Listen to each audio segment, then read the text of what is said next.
တင်လုံးဝမတည်သေးတဲ့ကဘာပေါ်ကအန်အောဖွယ်ရအချက်၅ချက်ကဘာကြီးဟာကျွန်တော်တို့ထင်ထားတာချက်ပိုပြီးစမ်းကြယ်ပါတယ်ဒီနေ့မှာတော့မိဆွေတို့ကြားဖို့မှမဟုတ်တဲ့အန်အောဖို့ကောင်းတဲ့အချက်၅ချက်ကိုတင်ဆက်ပေးသွားမှာပဲဖြစ်ပါတယ် Number 1တေဆုံးခြင်းမရှိတဲ့ဂျယ်လီငါကဘာပေါ်မှာထာဝရတက်ရှင်နိုင်တဲ့တရဝရှိတယ်ဆိုတာသင်သိပါသလား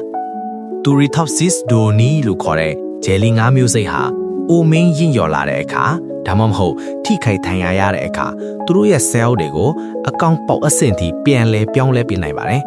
ဆိုလိုတာကသူတို့ဟာတဘာဝအတိုင်းဆိုဘယ်တော့မှအိုမင်းပြီးမတည်ဆုံးနိုင်ပါဘူး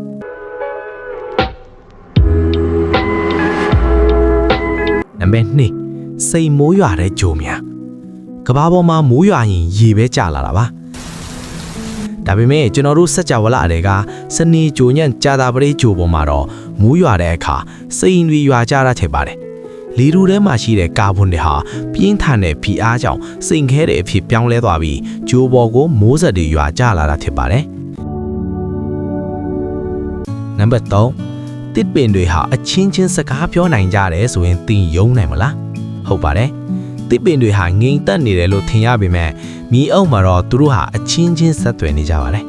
တစ်မြင့်နဲ့မိုးမြိုက်ကွင်ရက်တွေကိုအသုံးပြုပြီးအာဟာရဓာတ်တွေမျှဝေတာအန်ဒီရရှိလာခဲ့သတိပေးတာတွေကိုလှုပ်ဆောင်ကြပါတယ်ဒါကိုသိပ္ပံပညာရှင်တွေက World Wide Web လို့တင်စားခေါ်ဝေါ်ကြပါတယ်နံပါတ်4ကမ္ဘာအတန်တိတ်ဆုံးအရန်ကအမေရိကန်နိုင်ငံ Microsoft ရုံးချုပ်မှာရှိတဲ့အရန်တစ်ခုဟာကမ္ဘာအတန်တိတ်ဆုံးနေရာအဖြစ်စံချိန်ထားပါတယ်အဲ့ဒီအရန်ထဲမှာအချင်းအတော်ကြာနေမယ်ဆိုရင်တင်းရဲ့နှလုံးခုန်တန်းတင်မကပဲတင်းရဲ့အဆုတ်ထဲလေဝင်လေထွက်နေတဲ့အတန်းနဲ့အယိုးအစစ်တွေလှုပ်ရှားတဲ့အတန်းကိုပါကြားရမှာပါလူအများစုဟာအဲ့ဒီအရန်ထဲမှာ45မိနစ်ထက်ပိုပြီးမနေနိုင်ကြပါဘူး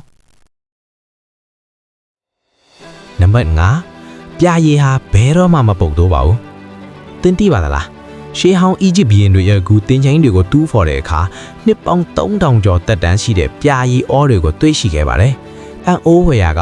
အဲ့ဒီပြာရည်တွေဟာအခုထိစားလို့ရတဲ့အဆင့်မှာရှိနေသေးပါပဲ။ပြာရည်ကသဘာဝဓာတ်ထုဖွဲ့စည်းမှုကြောင့်ဘက်တီးရီးယားတွေမပေါက်ခွာနိုင်ပဲထာဝရနီးပါးအထားခံတာပါပဲဖြစ်ပါတယ်။